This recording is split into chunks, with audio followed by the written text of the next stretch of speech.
Due Process, recipient of 6 Mid-Atlantic Emmy Awards. Move it, hurry! Hey, let's go! The war in Iraq, the war on terror. What do they mean for civil liberties at home? The critical questions continue in part 2 of this special edition of Due Process.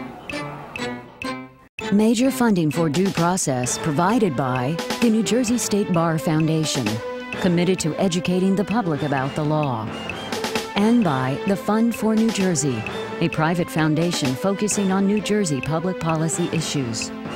Additional funding provided by Lawyer's Diary and Manual and online legal reference, elaw.com.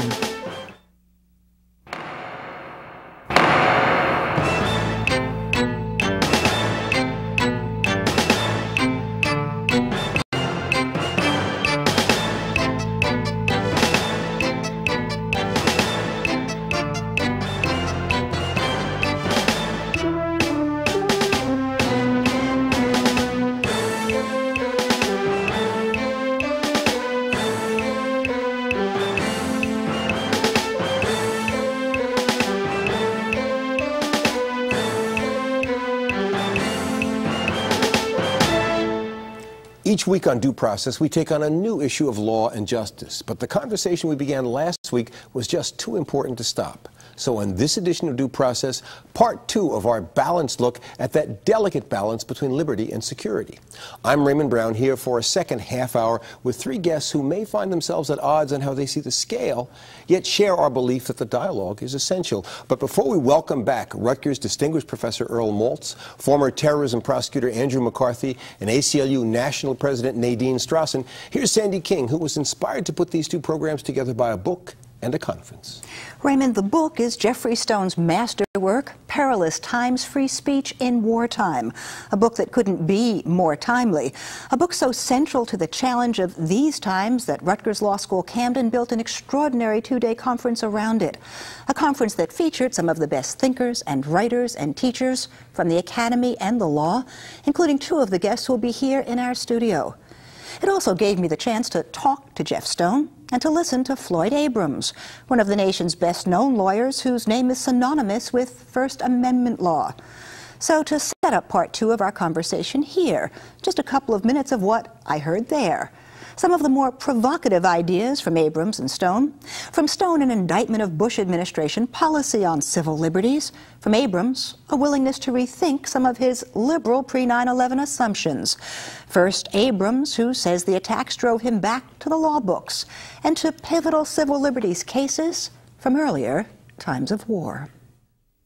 I read them to make sure that I was still of the view that I was before 9/11, that Lincoln was wrong in suspending the writ of habeas corpus, as he did 8 times during the Civil War.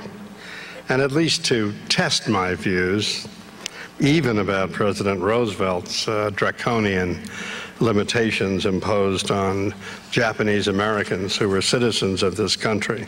But I did ask myself for the first time whether Lincoln's acts or Roosevelt's were as easily subject to the level of criticism, condemnation, and even historical dismissal as I had thought. Well, what about today? Is there an ongoing emergency? My own view remains that the degree of threat to our individual security is unparalleled in American history. If I thought the al-Qaeda threat was a passing one, I would not be at all so ready even to consider any painful compromises between the claims of security and freedom. The single most extraordinary decision, policy, position put forth by this administration that should shock all Americans, much more than it has, is the claim of the Bush administration, rejected last June by the Supreme Court by a vote of 8-1, that the President of the United States has the authority unilaterally to order seized an American citizen on American soil, brought into military custody, kept in complete isolation, not given access to any judicial review or a lawyer, not informing family or friends or coworkers what has happened to the person, and to hold him as long as the government wishes to hold him incommunicado.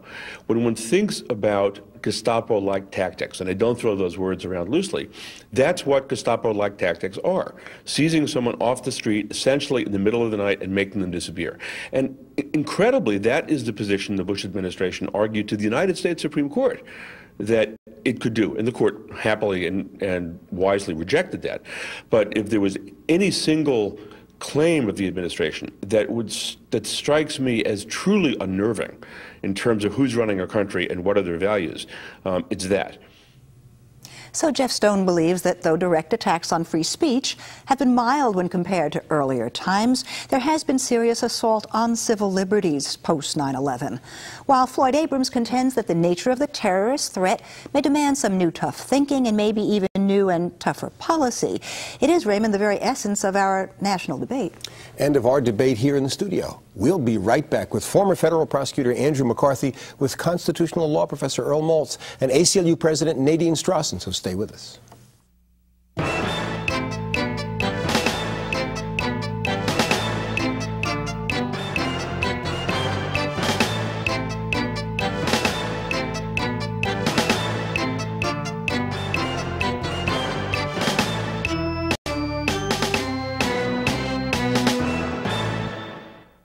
I think that free speech is one of the constitutional rights that we have, and I don't think it should be a restriction. It's one of the things that the country is founded on. Democracy is freedom, and if we live in a democratic country, we should be able to voice our opinion. People are protesting against the war, and they think that that's free speech, and I disagree with that. I think we need to support our government. You should still feel free to say whatever you want without, worrying about any consequences. Certain things you say, everybody's like, oh, hold up, I think he's a terrorist. You say bomb, there's like, oh, he's a terrorist or whatever. It depends what you say. Civil liberties and free speech are a little different. Civil liberties might be curtailed as a result of 9/11 for the good of all and for the safety of all. We have to preserve free speech in times of peace and in times of war, so we shouldn't make that's not a door that we should open. Or, as Jeff Stone puts it, the central question is how to protect those rights in wartime while still allowing the government to respond effectively to a crisis. Our guests answer that question very differently. We welcome back New York Law School professor Nadine Strossen, the national president of the American Civil Liberties Union, Earl Maltz, the distinguished professor of law at Rutgers-Camden, and Andrew McCarthy, who prosecuted the first World Trade Center bombing and the terrorist plot to bomb New York City landmarks. Welcome back to all of you. Great to be back. Thanks. Andy, let me start with you in this discussion.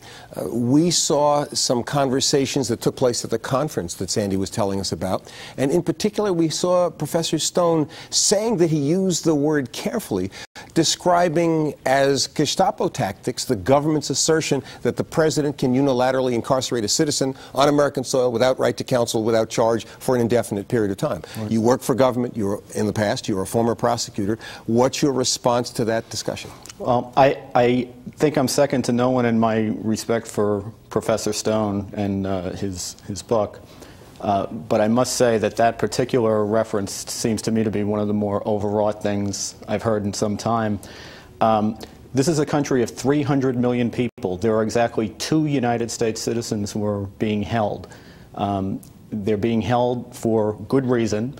They're not being held indefinitely. That continues to be said. I don't know why.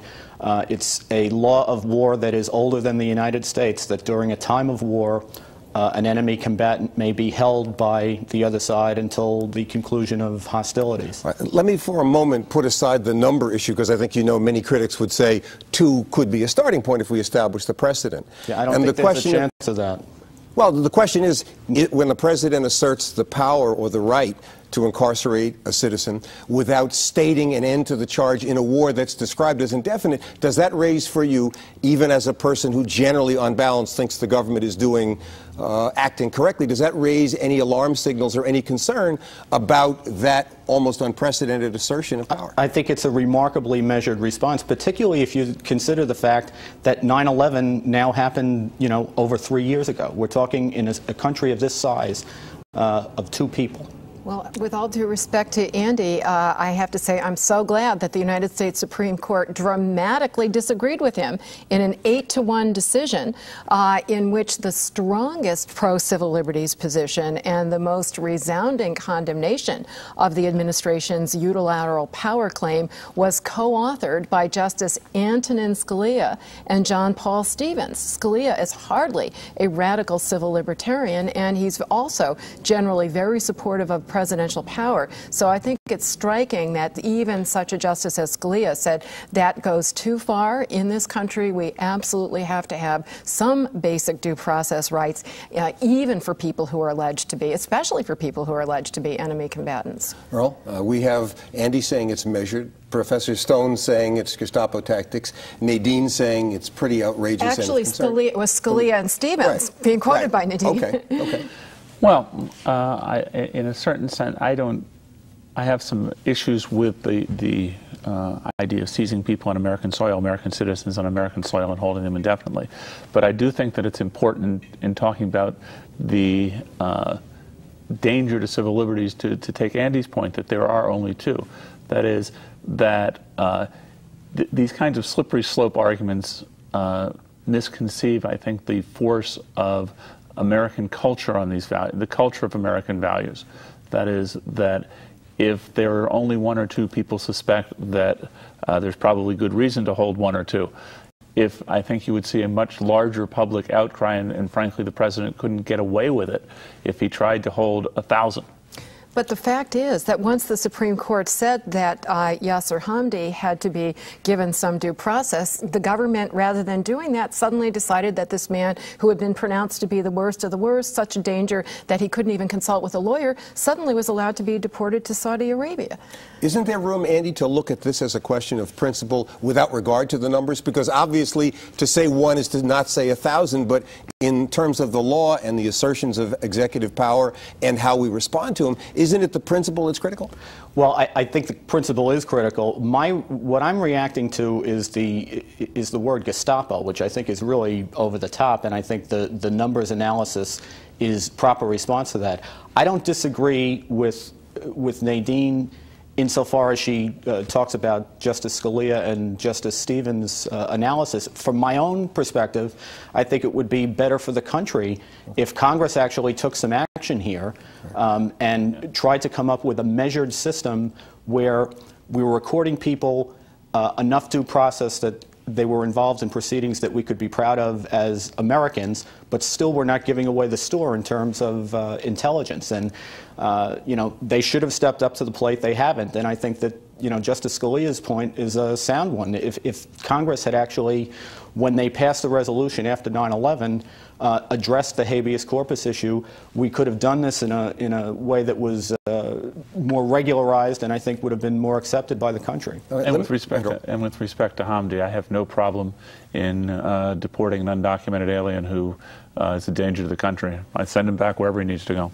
But if he's such a danger, I think we wouldn't want him to be at loose. Yeah, but I don't think he's going to be at loose in Saudi Arabia. I do think it's fair to say, though, that Hamdi, in part, was held because of the circumstances under which he was apprehended on a battlefield, but a lot of what happened to him because he became a symbol of this whole tension between civil liberties and national security. I don't think there is a tension, and that's a point I would really like to get to. We were chatting off camera about allegations and, unfortunately, with credible evidence of torture, abuse, coercive tactics used by American officials. And what's interesting, what's coming to light through documents the ACLU has gotten under Freedom of Information Act litigation, is that other government officials, including from the FBI, are saying, you know, in addition to violating basic human rights, the Constitution and international treaties that we've subscribed to, these tactics are simply ineffective. They are not an effective way of getting any usable intelligence information. You can't make a blanket. Before we get to, let me just ask you to hold for 1 second on effectiveness, because Nadine, I did have a question for you flowing from the conference that I think creates a similar question on the other side, and that is that Floyd Abrams, who is certainly in the popular mind associated with defense of the First Amendment, was really articulating articulating the view that he views things through a 9/11 prism and is willing to consider some compromises. And certainly the mantra of the time since 9/11 has been everything has changed.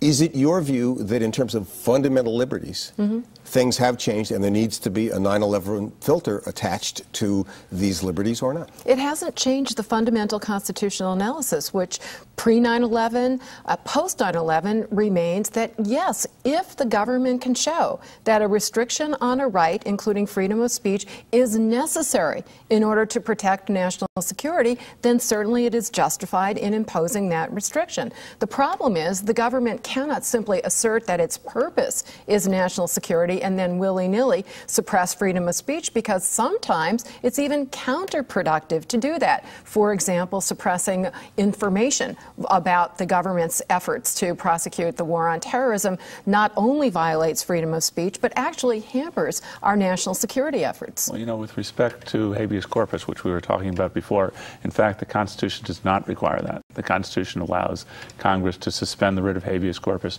period, with no restrictions in times of invasion and I think it's insurrection or rebellion. Yeah. And so that so I think we have to keep our categories separate here. Yeah. And but can I just interject? That's an excellent point. I think the fact that that is the single constitutional right that expressly allows for suspension in time of emergency strongly suggests to me that there was not intended to be an emergency exception with respect to any other constitutional rights. I couldn't disagree more strongly, and the reason that Go ahead. The reason that's the only right which was explicitly subject to an emergency exception, it was one of the only rights that was in the original Constitution that was debated in that context. I think and also that... But the subsequently amended rights could have had that exception. Whether what we're talking about is compliance with the Constitution, which would be implied if Congress acted, or a unilateral assertion of the executive by a power not. I agree. There are issues with that. I mean, I agree with what Andy said, that it really was up to Congress to step up to the plate and do the right thing here. But again, I come back to this issue of magnitude with respect to American citizens and who's being held. If there were a larger number of citizens, I would be more concerned as a threat to the liberties of Americans generally than when there are, I guess, one citizen and one undocumented alien. I mean, that's different. Andy, let me ask you this, whether with respect to Abrams' comment, you find yourself in agreement with him and whether that's an accustomed position for you or not. Well, it'd be difficult to disagree with Floyd Abrams about the First Amendment, and especially when he's talking about broad principles. I admire him for doing what we should all do from time to time, which is checking our premises, and that goes double for me. I think it is important to, from time to time, allow what you believe are the principles that we're dealing with to be tested by reality. The reality that we're currently dealing with is that the threat that we face is really an immense threat. And yet you have those who have looked at the actual causes of the 9/11 disaster, such as the 9/11 Citizens Commission, the joint intelligence inquiries of the House and Senate, and they're saying the problem was not lack of government power to engage in surveillance and investigation. The problem was failure to effectively analyze and act on the already huge quantities of information that were there, and that there were a lot of problems that still haven't been solved, including inadequate supply of translators of particular languages, inadequate computer system, bureaucratic turf battles that prevented sharing information. And I know, or we can start with you, because Nadine has suggested now a couple of times that problems that lie with effectiveness in terms of enforcement or intelligence are really being sought to be addressed by making compromises on civil liberties that don't even relate to the problem. Is that a real... I don't think the two things are inconsistent. Okay. And let me take an example of something that people at the ACLU have complained about a lot, which was the detainment's the wrong word, detention of between 1,000 and 2,000 aliens from the Middle East and South Asia. And we don't know the numbers because the government has told us. In the wake of 9/11. It seems to me that there are two things. That 9/11 created, whatever the emergency is now, the first duty of government was to try to ascertain the extent of the emergency. And there was an emergency to ascertain the extent of the emergency. And in that context, what they did was they focused on the group of people who were most likely to be associated with the emergency. I mean, after all, it wasn't the Norwegian Lutheran League that that blew up the World Trade Center, and they took a small percentage of that group of people about whom they had some reason to have suspicion and detained them. Well, the Inspector General of the Justice Department itself issued a report saying that those detentions were a result of indiscriminate and haphazard sweeps, and those were his words. Indiscriminate and haphazard sweep. In the 10 years before, I think it was the 10 years before 9/11, there were approximately 700,000 people who fit the profile of the people, the ethnic and. But the question is whether you think this is the result of a response to 9/11, and if so, whether it's justified. It was a result of a response to 9/11. They looked. Were the suspicions always justified? Probably not. But it beggars the imagination to say that they took this group of 700,000 people and threw darts at a dartboard. Right. You think the Justice Department's own assessment was unfairly critical? That's rather striking. Well, I do, actually. I was there, and I was involved in the process of who it was who was scooped up and who wasn't. It's a much misunderstood period of time. It's very difficult to take oneself back to what we were dealing with at that period of time, during which we frankly weren't sure whether we were going to be hit again or not. Well, I read that report, and it starts by saying it is written in the context of understanding the emergency, understanding the pressures, and not the luxury of 20/20 hindsight. It says that, but we could spend a whole day on this particular report. Let me take this to another level of generalization that may be helpful to those viewing and thinking about this question, and that is the question of the duration of the emergency. Professor Stone suggests that almost everybody is wrong to the extent that they speculate or say we premise our actions on the length of this anticipated emergency, and that maybe both sides have said either no compromise or too much compromise because it's going to go on indefinitely.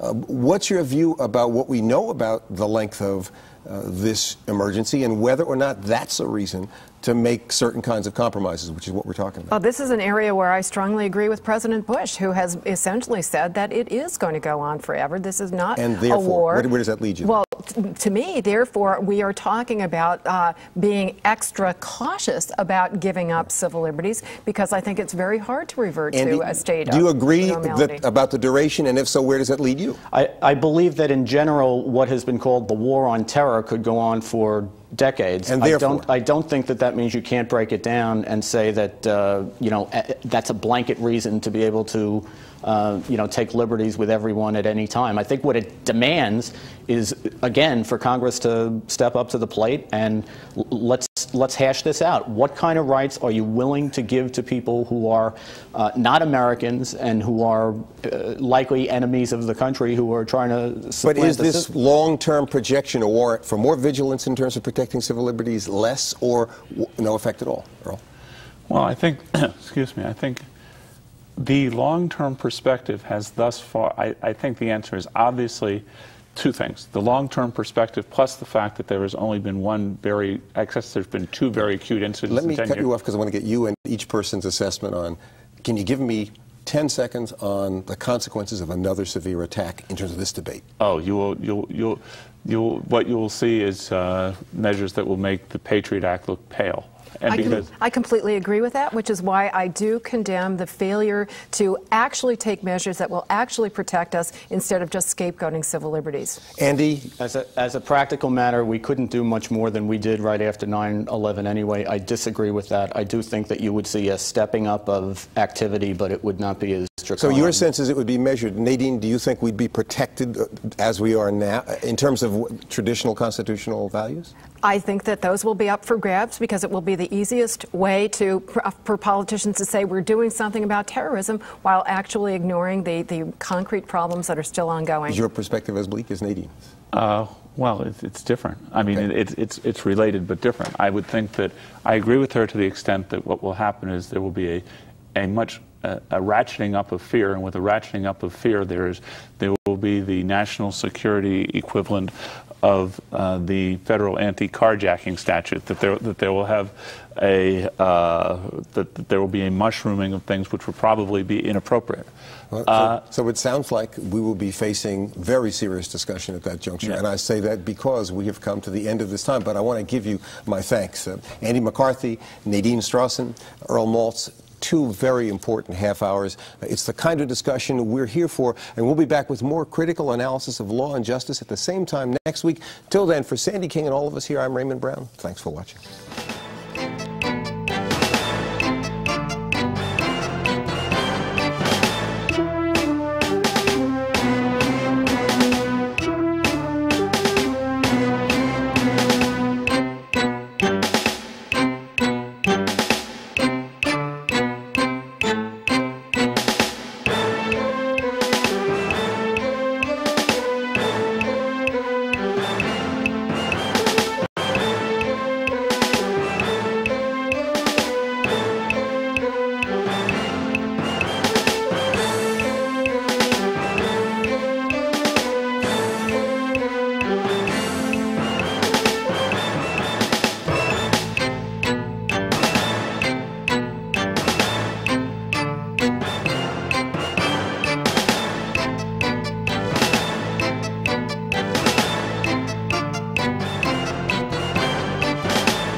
Major funding for due process provided by the New Jersey State Bar Foundation, committed to educating the public about the law, and by the Fund for New Jersey, a private foundation focusing on New Jersey public policy issues.